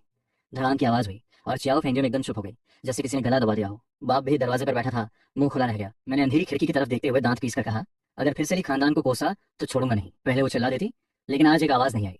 मैंने कमरे का दरवाजा लात मारकर खोला। बड़ी बहन ली छुई मुझे समझाने लगी कि थोड़ा संभल कर रहूं। मैंने बस एक नजर से उसे रोका। फिर उसकी नजर दीवार के कोने में रखी 2 बोरियों पर पड़ी। घबरा गई। बोली, क्या मैं कैपिटलिज्म कर रहा हूँ? मैं हंसी रोक नहीं पाया, यही तो मेरा तुरुप का पत्ता है। मैंने जल्दी से बहाना बनाया कि रेडियो और अखबार में आया है, सरकारी दवाई की दुकान पे बेच सकते हैं, गवर्नमेंट ने अलाउ किया है। बहन और कुछ पूछती, इससे पहले मैं चारपाई पर गिर गया और उसे बोलने का मौका ही नहीं दिया। अगले दिन सुबह जब मैं गांव के दफ्तर के सामने बैलगाड़ी तैयार कर रहा था, बड़ी बहन दोनों बहनों के साथ आ गई। मुखिया ने न सिर्फ मना किया, बल्कि 2 रुपए बड़ी बहन को बच्चे की बधाई में भी दिए। मैंने कोड़ा फटकारा और गाड़ी चल पड़ी। लेकिन खनान के पास एक इंसान अचानक पागलों की तरह सामने आ गया। मैंने जोर से लगाम खींची, घोड़े के खुर उसकी नाक के पास रुके। देखा तो सौंग शायु था। वो डर के मारे पीला पड़ गया था, सांसें तेज चल रही थी। ली कॉमरेड, मैंने सुना आप निंगू टाउन जा रहे हैं। मैंने पूछा क्या बात है। उसने कांपते हाथों से एक एनवेलप निकाला और रुक रुक कर बोला, जरा एक लेटर पोस्ट कर देना, घर वालों को बताना है कि ठीक हूँ। इसमें क्या मुश्किल थी। मैंने झट से एनवेलप लिया और जेब में रख लिया। सॉन्ग शायू ने बार बार शुक्रिया कहा, झुककर सल्यूट भी किया, फिर भागकर नॉलेज यूथ की टीम में वापस चला गया। मैंने एक कोड़ा मारा और आगे बढ़ा। 10 बजे से पहले ही गाड़ी बड़ी बहन के ससुराल के दरवाजे पर रुक गई। अंदर से बड़ी बहन की तिकोनी आंखों वाली सास कर्कश आवाज में कुछ बड़बड़ा रही थी। वो बुढ़िया इधर उधर बताती फिर रही थी कि उसका बेटा गवर्नमेंट फैक्ट्री में परमानेंट वर्कर है और अगर थोड़ा लंबा होता तो किसी देहाती लड़के से शादी क्यों करता। ये बात साफ मेरी बड़ी बहन को नीचे दिखाने के लिए थी। मैंने ठंडी हंसी के साथ हाथ का कोड़ा हवा में जोर से मारा। फट की आवाज ने उस बुढ़िया का मुंह बंद करा दिया। उसके चेहरे पर झूठी मुस्कान आ गई। बोली, ऐसी बात नहीं थी। मैंने मुस्कुराते हुए कहा, जाइए आराम फरमाइए, कमर न मड़वाइए। फिर ब्रेक लगाकर बड़ी बहन को उतरने में मदद की। सफेद गोभी की बोरियां अंदर रखी थी कि भांजी वेन वेन अंदर से भागती आई और मेरे गले से लिपट गई। मैंने प्यार से उसका सिर सहलाया और जेब से तेल में लिपटा वो कागज का पुड़िया निकाला। वेन वेन की आंखें चमकी, चाय, गोश्त गोश्त। मैंने पुड़िया खोली। आधे किलो से भी ज्यादा चर्बीदार जंगली सुअर का गोश्त निकला। ये मैंने कल की दावत से छुपाकर भांजी के लिए रखा था। बुढ़िया की आंखें गोश्त देखते ही चमक उठी। सूखी टहनी जैसे हाथ आगे बढ़े। मैं झट से एक तरफ हट गया और ठंडे लहजे में बोला, ये बच्ची का है, हाथ मत लगाइए। एक मोटा टुकड़ा उठाकर सीधे वेन वेन के मुंह में डाल दिया। वेन वेन चबाते हुए बोली, वाह बहुत अच्छा। बुढ़िया बेचैन होकर उछलने लगी। अपने छोटे पोते को बड़ी बहन की गोद में डाल दिया और बहाना बनाकर गोश्त छीनने आई। मैंने उसका हाथ झटक दिया और दो टूक कह दिया, अगर बच्ची का पेट खराब हुआ तो इलाज का पैसा मैं दूंगा। ये कहते हुए वेन वेन को एक और बड़ा टुकड़ा दे दिया। बुढ़िया उससे में उबल रही थी। मैंने आंखें तरेड़ी और जोर से बोला, ये गोश्त सिर्फ मेरी भांजे का है, पूरा उसी का है। बुढ़िया जब छीन न सकी तो सीधे बड़ी बहन पर दबाव बनाने लगी। लेकिन इस बार बड़ी बहन ने हिम्मत दिखाई, ठंडे चेहरे से बोली, गोश्त मेरे भाई का है, तुम्हारा कोई हक नहीं। बच्चा गोद में लिया और सीधे आंगन में चली गई। बुढ़िया पड़ोसियों के सामने बेइज्जत हो गई और गुस्से में आंगन में घुसकर बड़ी बहन को गालियां देने लगी। वो धमकाने लगी कि पोता जन्म लेने से घमंड मत करो, ज्यादा बोली तो टेम्पररी जॉब चुनवा दूंगी और गांव वापस भेज दूंगी। वेनविन डर के मारे रोने लगी और मुझसे लिपट गई। मेरा पारा एकदम चढ़ गया। मैंने आंगन में घुसकर जोर से कहा, कोई बात नहीं, अगर ऐसी नौबत आई तो इसके बेटे से रिश्ता ही तोड़ देंगे। फिर मैंने सीधे बुढ़िया की आंखों में देखकर धमकी दी, अगर मेरी बहन की जॉब गई तो कल 80-100 लोग लेकर नमक फैक्ट्री का दरवाजा बंद कर दूंगा और तेरे दोनों लाडलों को कब्र खोदने पर लगा दूंगा। बुढ़िया कांप गई, मुंह से बड़बड़ाती रही कि यकीन नहीं। मैं गुस्से में हंसा और सीधे उसके मुंह के पास आ गया। मैंने उंगली उठाकर चेतावनी दी, एक बार भी मेरी बहन को तंग किया तो तेरे बड़े बेटे का बड़ा नुकसान होगा और छोटे का छोटा। बुढ़िया मेरी इस बेखौफ धमकी से घबराकर पीछे हटती गई। फिर मैंने बचा हुआ आधा पैकेट गोश्त बड़ी बहन के हाथ में थमा दिया और जोर से कहा, सिर्फ वेन वेन खाएगी, कोई और हाथ न लगाए। मेरी सपोर्ट मिलने से बड़ी बहन की आंखें मर आईं। उसने हाँ कर दी। मैंने 200 किलो गोभी आंगन में रख दी और उस बुढ़िया को पूरी तरह इग्नोर किया। बड़ी बहन मुझे गली के मोड़ तक छोड़ने आई और समझाने लगी कि बाप से झगड़ा करो। बड़ी बहन ने हंसते हुए पूछा, क्या मैं सच में उस बुढ़िया को मारूंगा। मैंने ठंडी हंसी हंसी, उसे नहीं मार सकता तो उसके बेटे को देखूंगा। धमकी दे दी है तो उस बुढ़िया को पता चलेगा कि पानी में रहकर मरमत से दुश्मनी कैसी होती है। फिर मैंने गाड़ी में गांव का नमक लोड किया, लेकिन सीधे गांव नहीं गया, बल्कि एक चक्कर लगाकर सीधे गवर्नमेंट नमक फैक्ट्री के दरवाजे पर डेरा जमा लिया। गाड़ी पर बैठकर सिगरेट पीता रहा। आंखें छुरी की तरह तेज थी। छुट्टी होने पर बाहर आने वाले लोगों को देख रहा था। जो भी होने वाला था उसमें गांव का नाम नहीं आना चाहिए था। तभी फैक्ट्री के गेट से एक नाटे कद का जवान निकला।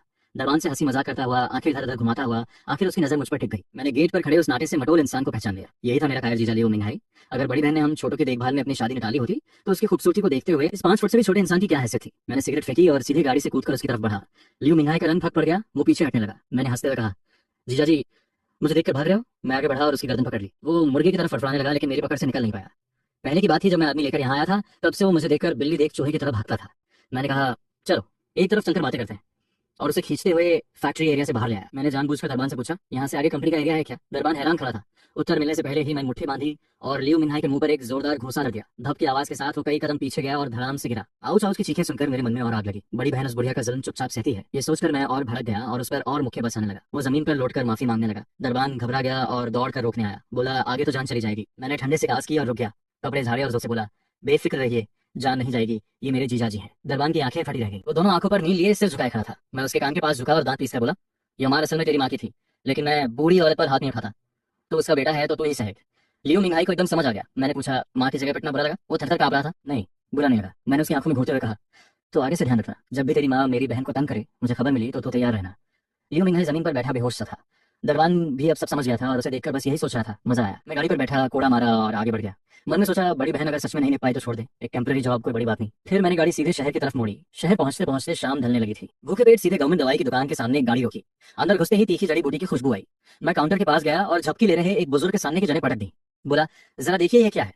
बुजुर्ग ने चश्मा लगाया, एक नजर देखी और बोले, अरे ये तो लाओ लिया है, आप तो बड़े जानकार निकले।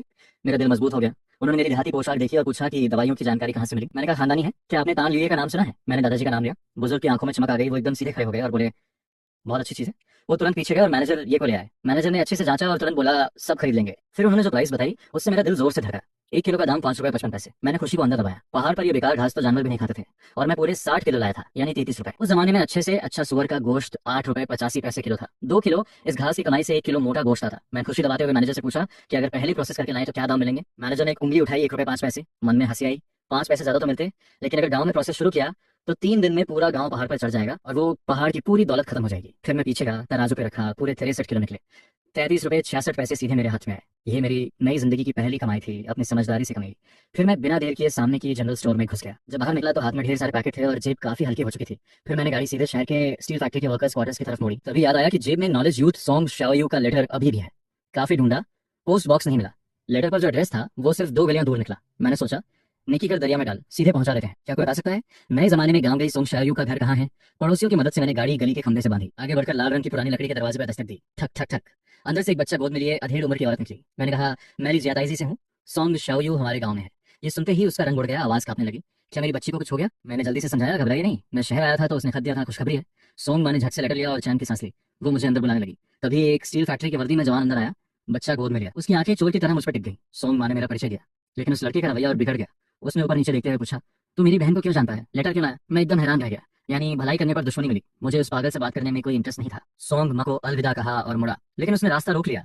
मैंने जाने कब कहा। फिर जोर जोर से चिल्लाया कि मैं बाहरी गांव का अजनबी हूँ, जिससे पड़ोसी जमा हो गए और मुझे गली के बीच में घेर लिया। मैंने सोंग शाओजुन को एक धक्का देकर गली का मुंह दिखाया और ठंडे से बोला, बाहर मेरी बैलगाड़ी है, मैं गाड़ी लेकर आया हूँ।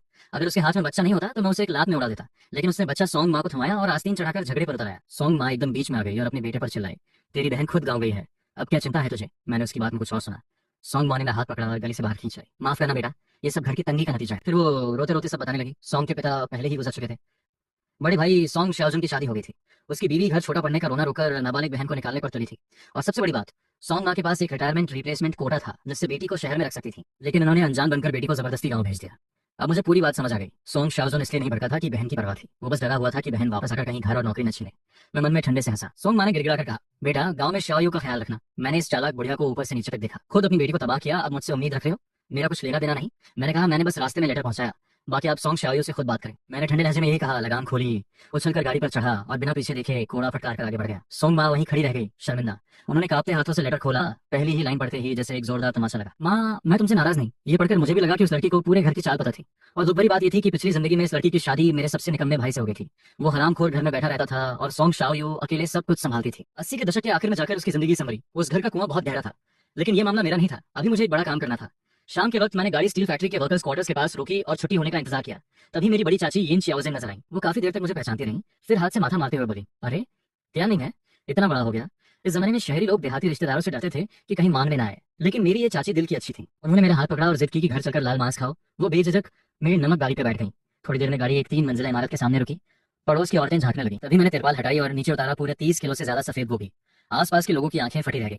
शहर में राशन कार्ड के बावजूद सर्दी की इस सब्जी को ढूंढना मुश्किल था, लेकिन अभी ये सब नहीं रुका। मैंने एक बड़ी बोरी मोटा नमक भी उतारा और चाची को दे दिया अचार डालने के लिए। ये देखकर पड़ोसियों के मुंह से पानी आ गया और जलन भी। सोच रहे थे कि देहाती रिश्तेदार मांगने नहीं देने आया है। उन सबकी जलती नजरों के बीच मैं चाची के साथ दूसरी मंजिल पर चढ़ गया। 9 लोगों का परिवार 70 स्क्वायर फीट से भी कम में ठुमसा हुआ था। मैं चाची के पास गया और दादी का हाथ थाम लिया। दादी ये मिठाई आपके लिए है। जेब से बाहर से मंगाई गई बढ़िया मिठाई का डिब्बा निकाला। चाची ने पैकेजिंग देखकर एकदम घबरा गई। वो मेरी 3 भाई बहनों की परवरिश की तकलीफ जानती थी, इतनी कीमती चीज नहीं लेना चाहती थी, लेकिन मैंने नहीं माना। आखिरकार वो बोली, बस एक बार आगे कभी नहीं। मैंने हाँ कर दी। अभी बात पूरी भी नहीं हुई थी कि दरवाजा धड़ाम से खुला और 5 बच्चे दाखिल हुए। सबसे आगे भाई त्यान है था, जो मुझे देखकर एकदम रुक गया। फिर धीरे से बोला, त्यानिंग भाई, बड़े वाले को छोड़कर जो पढ़ने गया था, बाकी सब मौजूद थे। मैं मुस्कुराया और थैले से अपना आखिरी दांव निकाला। रंग बिरंगी फ्रूट कैंडीज का बड़ा पैकेट मेज पर रख दिया। उस जमाने में ये किसी न्यूक्लियर वेपन से कम नहीं था बच्चों के लिए। चाची ने झट से पैकेट दबाया और बोली, ये नहीं चलेगा, जाओ छोटी को देना। मैंने हंसते हुए कहा, चाची पहले बताती तो रख देता, अब बच्चों ने देख लिया, अगर वापस ले गया तो इस घर में कैसे मुंह दिखाऊंगा। इस बात ने चाची को फंसा दिया, एक शब्द नहीं निकला। जैसे ही चाची पलट कर रसोई में गई, मैंने पूरा पैकेट सबसे होशियार भाई तियानीवान की गोद में डाल दिया। उस बच्चे ने कसकर पकड़ा और भागने लगा। बाकी बच्चे उसके पीछे दौड़ पड़े। उस जमाने में फ्रूट कैंडी बेहद कीमती चीज थी। बच्चे तो कैंडी रैपर भी नहीं छू पाते थे, ये पूरा पैकेट उनके लिए किसी खजाने से कम नहीं था। तभी चाचा ली शुजुन गंभीर मुंह लेकर घर में दाखिल हुए। बच्चे थोड़े पैसे हों तो इस तरह उड़ाते नहीं, उन्होंने डांटते हुए कहा। चाची ने उन्हें पहले ही मेरी शादी टूटने की बात बता दी थी। उनके जहन में था कि ये पैसे मुझे घर बनाने और शादी के लिए बचाने चाहिए। फिर उनकी नजर खिड़की से नीचे गई, ली जियाताइजी की बैलगाड़ी देखी और समझ गए कि मैं खास तौर पर उनसे मिलने आया हूँ। उसी वक्त रसोई से चाची मोटे सफेद गोश्त को कढ़ाई में भून रही थी। गोश्त की लालच भरी खुशबू पूरे घर में फैल गई। छोटी भाई लिशांग के मुंह में पानी आ रहा था, लेकिन वो समझदार थी। मेरी दी हुई कैंडी उठाई और चाची के मुंह में खुद डाल दी। चाची ने प्यार से कैंडी मुंह में रखी, आंखें भराई। लेकिन मैं आज बड़ी दूर से सिर्फ तारीफ सुनने नहीं आया था। नीचे आंगन में धुआं उठ रहा था। मैं और चाचा ठंडी हवा में बैठकर सिगरेट पी रहे थे। चाचा ने एक लंबा कश लेकर मुझे रोका। बेटे, पहाड़ पर जाकर जानवर पकड़ने और बेचने के सपने मत देखो। खरगोश और मुर्गी के लिए इतनी मेहनत का कोई फायदा नहीं। वो तो सब गांव की सामूहिक संपत्ति थी।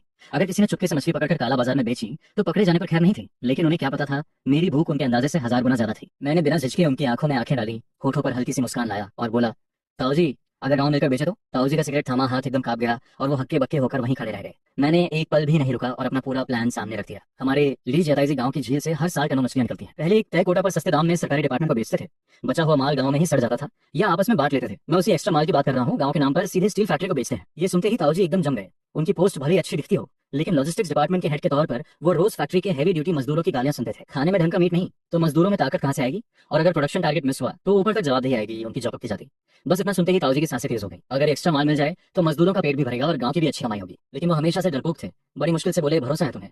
मुझे डर है गांव पर आफत ना आ जाए। मैंने बिना हिचकिचाए सीना ठोक कर कहा, ताऊ जी, इस काम पर शौकीन चाचा दोनों हाथ उठाकर हाँ कहेंगे। बस आप जैसे उनके सबसे भरोसेमंद पुराने नेता बोल दें, वो मना नहीं करेंगे। असल में गांव के मुखिया ली शौकीन को अभी तक एक शब्द भी नहीं बताया था। ये तो मेरी प्योर ब्लफिंग थी। ये सुनकर ताऊ जी को हंसी भी आई और गुस्सा भी। फिर उन्होंने एक और मुश्किल सवाल दाग दिया। गांव से शहर तक 100 मील से ज्यादा का रास्ता है। बैलगाड़ी में लाते लाते मछली तो सड़ जाएगी। लेकिन मेरे पास इसका जवाब पहले से तैयार था। हर घर में नहाने का बड़ा लकड़ी का टब होता है, उसमें पानी भरो, आधी रात को निकलो, सुबह होने से पहले जिंदा मछलियां फैक्ट्री पहुंच जाएंगी। जब ताऊ जी को एक भी छेद नहीं मिला तो उन्होंने आखिरकार दांत भींचकर हाँ कर दी। लेकिन मैं यही रुकने वाला नहीं था। असली बात तो अभी आनी थी। ताऊ जी, मछलियां बेचने से पहले आपको 2 शर्तें माननी होंगी। मैंने एक लंबा कश लिया, आंखें चमकाई। पहली बात, फैक्ट्री को मछली के बदले में कुछ पैसे वेस्ट स्टील प्लेट्स की शक्ल में देने होंगे। ताऊ जी की आंखें बड़ी हो गई, बोलने को हुए, कहाँ जाएंगे वेस्ट प्लेट्स? लेकिन अगले ही पल वो चुप हो गए। इतने साल की समझ थी उन्हें प्लेट्स वेस्ट हैं या नहीं, ये तो फैक्ट्री के बड़े अफसरों के मुंह खोलने की बात है। जब उन्होंने चुप रहकर माना तो मैंने सीधे उनकी आंखों में देखते हुए आखिरी बात रखी। दूसरी, जब मछलियों की गाड़ी फैक्ट्री में घुसे, मुझे उसमें अपना कुछ निजी माल भी छुपा कर ले जाना है। बस यही सुनकर ताऊ जी को सब समझ आ गया। उन्होंने मेरी तरफ उंगली उठाई और बार बार सिर हिलाते हुए आ भरी, तो यही असली मकसद था तुम्हारा? मैं झट से बोला, ताऊ जी, दिल से चाहता हूँ गाँव के लिए कुछ करना, लेकिन खुद को भी तो उठाना है ना। साल भर में बस अनाज और 100-150 रुपए, साल के आखिर में बच्चों को नए कपड़े तक नहीं, पकौड़ी में भी ढंग का गोश्त नहीं। ताऊ जी ने बात काटते हुए पूछा, आखिर क्या छुपाना है तुम्हें? मैंने धीरे से जवाब दिया, वो पूरा वाला बड़ा दलदली मैदान। ये सुनकर ताऊ जी सांस रोक कर रहे। उस जगह की बात कोई नहीं करता था। वो एक बड़ा सरकंडों से भरा दलदल था, जहाँ हर साल जंगली बत्तखें आती थी, लेकिन कहते थे वहां से आत्माओं की फौज गुजरती है। बड़े लोग भी वहां जाने से डरते थे। बस बेसमझ बच्चे कभी कभी बत्तख के अंडे उठाने जाते और फिर घर में थे।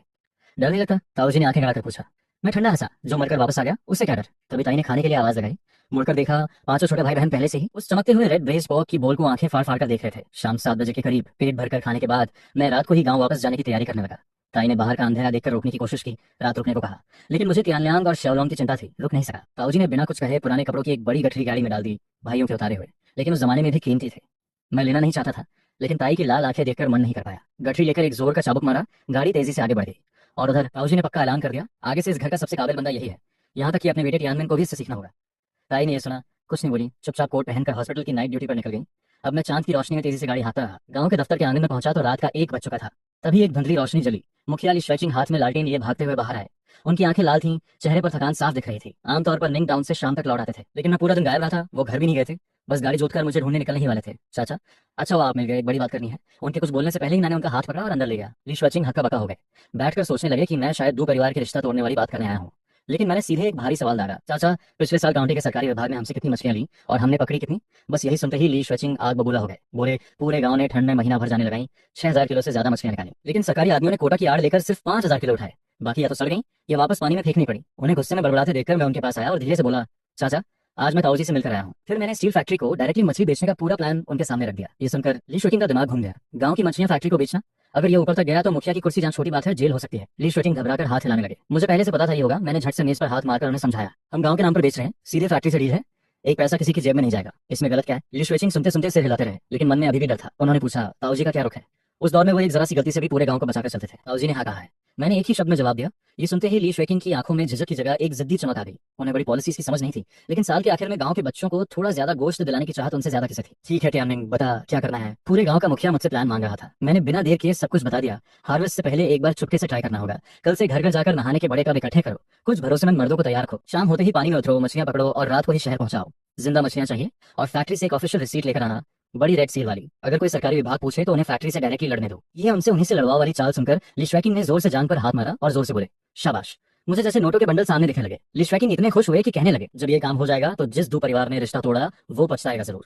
मुझे इन तारीफों में कोई दिलचस्पी नहीं थी। गांव वालों को मेरा एहसान तब होगा जब असली पैसा उनके हाथ में होगा। रात को मैंने ताई की दी हुई पुरानी कपड़ों की गठरी और शहर से लाया सामान लेकर अपने घर की दीवार फांदी। जमीन पर उतरते ही रोंगटे खड़े हो गए। अंधेरे में पूरब वाला कमरा हल्का सा खुला और मेरे बड़े भाई ली त्यानल्यान हाथ में मोटा डंडा लिए दरवाजे के पीछे खड़े थे। मैं मुस्कुराए बिना नहीं रह सका। आखिर अपने घर का दरवाजा अंदर से बंद करके ये भाई किससे बचा रहे थे। तभी सामने से मेरी छोटी बहन शाओलोंग आई। आंखें लाल थीं, हाथ में बिना बाती की लालटेन। जब से अलग घर हुए वो रात को ठीक से सोती नहीं थी। मैंने बिना देर किए गठरी खोली, ताई की दी हुई साफ सुथरी कपड़े और एक बड़े पैकेट में बिस्किट्स और कैंडीज। फिर मैंने धीरे से एक नया हेयर क्लिप निकाला। शाओलोंग की आंखें चमकी, लेकिन अगले ही पल वो परेशान हो गई। सोचने लगी पैसे कहाँ से आए। मैंने उसके सिर पर हाथ रखा और सीधे बोला, जो नहीं समझना उसमें दिमाग मत लगा। अगले दिन खेत की मेड़ के पास ज्ञानी जांग किंगसन जोर जोर से सबको गाने पर लगाया था। गांव वाले हंसना चाहते थे लेकिन डर के मारे रोके बैठे थे। मैं बड़े भाई और कुछ अपने लोगों के साथ नाले की सफाई का काम संभाल रहा था। काम जोर शोर से चल रहा था। तभी ली श्वेचिंग और तीसरे चाचा ली श्वेगोंग चुपके से पास आए। चाचा हथेलियां रगड़ते हुए बोले, साल के आखिर में बच्चों को कपड़े दिलाने हैं, पर ये काम पक्का होगा ना। मैंने कपड़े झाड़े और ताऊजी वाली बात एक बार फिर सुनाई। तीसरे चाचा को जैसे भरोसे की दवाई मिल गई। ली श्वेचिंग ने धीरे से बोला, अब इकट्ठे करने का काम खुलेआम करो, कोई छुपा छुपी नहीं। जितना छुपाओगे उतनी नजर पड़ेगी। और हमारे पास फैक्ट्री की रेड सील वाली रिसीट है। अगर कोई विभाग आए भी तो देश सेवा में स्टील बनाने का काम है, कोई रोक नहीं सकता। ली श्वेचिंग को जैसे आंखें खुल गईं, वो तुरंत काम पर लग गए। मैं वापस जाने लगा तभी एक कमजोर सी लड़की से टक्कर होते होते बची। देखा, सॉन्ग शाओयो थी। मैंने उसे बता दिया कि चिट्ठी भेज दी। उसके घर जाने की बात मैंने जानबूझकर नहीं बताई, उसकी थोड़ी सी इज्जत बचाने के लिए। उसने हल्की सी मुस्कान दी, लेकिन अगले ही पल वो डरी हुई खरगोश की तरह भाग गई। पास में ही एक जहरीली नजर टिकी थी। वो शहरी है, चाहते रहो मिलेगी नहीं। जोंग वे ने व्यंग्य से कहा। मैंने उसे एक नजर भी नहीं दी, सीधे नाले में उतर गया और काम शुरू कर दिया। पूरे गांव की सबसे सुंदर लड़की ने गुस्से में पोनीटेल झटकी और दांत पीस कर चली गई। पिछले जन्म में उसने जो शादी की थी वो किसी काम की नहीं थी। वो लाइफ मुझे नहीं चाहिए। दिन का काम खत्म होने पर मैंने बड़े भाई को वहीं छोड़ा और खुद पिछले पहाड़ की तरफ निकल गया। जहां सोना दबाया था वो जगह सही सलामत थी। फिर मैं अपने जाल की तरफ गया और वहां पहुंचते ही मेरी सांस रुक गई। जाल में 4 किलो से ज्यादा का एक मोटा जंगली खरगोश फंसा था। मैं खरगोश निकाल ही रहा था कि पास की झाड़ियों में फड़फड़ाहट हुई। मैंने तुरंत पत्थर उठाया और फेंका।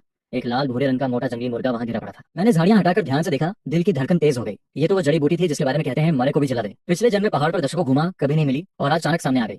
लेकिन हाथ में सही औजार नहीं था। जड़ टूट गई तो सब बर्बाद। मैंने खुशी दबाई, जगह की निशानी लगाई और मुर्गा खरगोश लेकर तेजी से नीचे उतरा। रात को फैक्ट्री में काम था, नीचे वालों को खुश करने के लिए यही सबसे अच्छा था। रास्ते में गांव वालों की नजर पड़ी तो सब आंखें फाड़ते रह गए। कहने लगे, ले चलो हमें भी पहाड़ पर। मैंने टूटे पुराने थैले में मुर्गा और खरगोश बंद किए और गाड़ी लेकर घर आया। रात को नहीं आऊंगा। बड़े भाई ली तियानलियांग की नजर मेरी खाली पीठ पर थी। साफ दिख रहा था कि सुबह वाले मुर्गे और खरगोश की याद आ रही थी। मैंने बेपरवाही से उसके सिर पर हाथ मारा और कहा, ये किसी को देने के लिए है, बाद में तुझे भी मीट खिलाऊंगा। पांचवी छोटी बहन ने तभी एक गोली की तरह आकर मेरी टांग पकड़ ली। मुंह में कैंडी थी, टूटे फूटे शब्दों में बोली, नया हेयर क्लिप चाहिए। ली रोंग मुझे छुड़ाने लगी, लेकिन वो छोड़ने का नाम नहीं ले रही थी। जैसे ही मैंने कहा कि जल्दी दिला दूंगा, बस तब जाकर उससे टांग छोड़ी। घर से निकला ही था कि मुख्य कमरे से सौतीली माँ चौ फेंगुन की जहरीली आवाज आई। बड़बड़ाने लगी, कहने लगी कि अच्छी चीजें मिलें तो बाप की परवाह नहीं, बाहर वालों पर लुटाता है। मैंने एक ठंडी नजर डाली। पिताजी श्वेचन घर पर थे नहीं और उन्हें मेरी नजर से डर लगा। चुपचाप कमरे में घुस गई, पर अंदर से अपनी बेटी पर गुस्सा निकालने की आवाजें आने लगी। बच्ची रोने लगी। मैंने उस तरफ देखा भी नहीं, सीधे गांव के उत्तर वाले बड़े के पेड़ के नीचे पहुंचा। ली श्वेचिंग वहां लोगों के साथ पहले से खड़े थे, लेकिन तीसरे चाचा के अलावा बाकी सबके चेहरे अटके हुए थे। दिन भर काम के बाद आधी रात को मछली पकड़ना कोई नहीं चाहता था। ली श्वेचिंग गुस्से में गालियां देते हुए सबको ढेलकर सरकंडों के बीच ले गए। जब रात पूरी तरह हो गई तो जाल खींचा। तड़पती हुई ताजी मछलियां पूरे 20 टबों में भर गईं। ये देखकर मेरा दिल भर आया। फिर सबने रस्सी से टब ढके। ली श्वेचिंग ने अपने हाथों से पाले हुए भतीजे ली तियानली को भी मेरे साथ भेजा। उन्होंने मेरा हाथ पकड़कर बार बार कहा, अगर कोई मुसीबत आए तो मछलियां और टब सब छोड़ देना, बस लोग सही सलामत वापस आने चाहिए। मैं सूखी रोटी और नमकीन सब्जी मुंह में ठूंसते हुए सीना ठोक कर बोला, तियानली को पूरी तरह सही सलामत वापस लाऊंगा। तीसरे चाचा ने 2000 किलो का बोझ दोबारा चाचा। मैंने आखिरी निवाला निकला और जोर से बोला, चलो। गाड़ी पर उछलकर बैठा। तीसरे चाचा बगल में आ गए और तियानली पीछे साइकिल चलाते हुए आया। रात की काली सड़क देखते हुए मैंने मन में ठान लिया, अगर ये काम बन गया तो फैक्ट्री को ट्रक भेजना होगा हमेशा के लिए। रास्ते में तीसरे चाचा कांपती आवाज में बार बार ताऊजी का भरोसा पूछते रहे। इस दौर में किसान अगर ट्रेडिंग करे तो बहुत बड़ी मुसीबत थी। उन्हें समझाने के लिए मैंने सारी बात फिर से दोहराई। फिर उन्होंने दाम पूछा। मैंने हल्के से एक नंबर बोला और वो गाड़ी से गिरते गिरते बचे। लगभग 40 पैसे किलो। तीसरे चाचा की आंखें निकल पड़ी। पहले सरकारी डिपार्टमेंट 20 पैसे किलो देता था और चुनाव भी करता था। पूरे गांव की महीने भर की मेहनत के बाद साल के आखिर में हर घर को बस 3 रुपए मिलते थे। अब समझ आया क्यों लोग मछली पकड़ने से जी चुराते हैं। मैंने मुड़कर तियानली को कहा, पीछे डब्बों पर नजर रखे। गाड़ियां रुकते चलते चलती रहीं और आखिरकार हम शहर की सीमा में घुसे। तभी कुछ तेज टॉर्च की रोशनी हमारे मुंह पर पड़ी। कुछ पुलिस वाले आए और गाड़ी रोकी। तीसरे चाचा का चेहरा एकदम सफेद पड़ गया। बोलने की हालत नहीं थी। उनकी ये हालत देखकर मुझे हंसी और रोना एक साथ आ गया। मैं खुद आगे बढ़ा। बिना घबराए ली श्वेकिंग का बना गांव का परिचय पत्र निकाला। पुलिस वाले ने टबों को देखते हुए कड़क आवाज में पूछा, आधी रात को शहर में क्या काम। मैंने शांति से जवाब दिया, दिन में मछली धूप में मर जाती है, रात को ही ले जानी पड़ती है। मेरा यह आत्मविश्वास देखकर पुलिस वाले ने एक ठंडी हंसी दी। बोला, कल गांव में कॉल करके चेक करेंगे। मैंने बिना रुके कहा, जरूर करिए। आखिरकार उन्होंने जाने दिया, लेकिन मुझे अंदर से पता था एक पुलिस वाला साइकिल पर पीछे पीछे आ रहा था। जब उसने देखा कि गाड़ी स्टील फैक्ट्री की तरफ मुड़ रही है तभी वो वापस गया। मैंने अभी चैन की सांस ली ही थी कि तीसरे चाचा की घबराई हुई आवाज आई, है मां, डरा दिया। तीसरे चाचा ली श्वेगोंग गांव में लड़ाई में कभी नहीं पीछे हटे थे, लेकिन एक पुलिस वाले को देखकर उनके पैर कांप गए। वो पीले पड़े हुए बोले कि मुझे पुलिस देखकर डर भी नहीं लगा। मैंने हंसकर कहा, जिसने कुछ गलत नहीं किया उसे डर किस बात का। फिर मैंने मुड़कर तियानली को देखा, लेकिन वो गायब था। अभी कुछ देर पहले तक साइकिल पर पीछे था और अब उस नाजुक मोड़ पर हवा हो गया। मैंने ताऊ जी को वादा किया था सब सही सलामत वापस लाऊंगा। तीसरे चाचा भी घबरा गए, वापस जाकर ढूंढने की बात करने लगे। तभी अंधेरे में से टियानली साइकिल चलाते हुए निकल आया। पूछा तो वो बुझे चेहरे से बोला, पुलिस देखकर दोनों टांगे नहीं चल रही थी। इतना बड़ा लड़का, इतना डरपोक, हम दोनों के पास बोलने के लिए शब्द नहीं थे। फिर भी आगे बढ़ते रहे और रात ढलने से पहले हम तीनों स्टील फैक्ट्री के गेट पर खड़े थे। दूर से ही भट्टी से धुआं उठते दिख रहा था। आगे के जमाने में यही पोल्यूशन का कारण होता और लोग इसे बंद करवाने के लिए रिपोर्ट करते, लेकिन उस दौर में ये सरकारी नौकरी थी, लोग इसके लिए तरसते थे। टियानली फैक्ट्री की इमारतें देखकर आंखें फाड़ता बोला, इतनी रात को भी यहाँ काम चल रहा है। मैंने हल्के से कहा, वो भट्टी बंद नहीं होती। तभी तीनों की हरकत गेट पर बैठे सिक्योरिटी को दिखी। दो सिक्योरिटी वाले हाथ में पिस्टल लिए सतर्क होकर आ गए। मैं तुरंत आगे बढ़ा, सिगरेट देते हुए बताया कि लीज याताइजी गांव से आए हैं, लॉजिस्टिक्स डिपार्टमेंट के लिए श्वेजुम साहब के लिए मछलियां लाए हैं। ये सुनते ही दोनों ने आपस में कुछ बात की और पूछा, ली साहब से क्या रिश्ता है? मैंने झट से कहा, उनका भतीजा हूँ। एक सिक्योरिटी वाला कैबिन में फोन करने चला गया। हम ठंडी हवा में आधे घंटे से ज्यादा खड़े रहे। तभी दूर से ताऊजी ली श्वेजुम भागते हुए आते दिखे। मैंने हाथ हिलाकर जोर से आवाज लगाई, ताऊजी। ये सुनते ही सिक्योरिटी वाले एकदम नॉर्मल हो गए। ताऊजी रात की ड्यूटी पर थे, सिक्योरिटी की कॉल आई तो समझ गए मामला क्या है। हाँफते हुए मेरे पास आए और आंखें बड़ी करके बोले, तो सच में आ गया?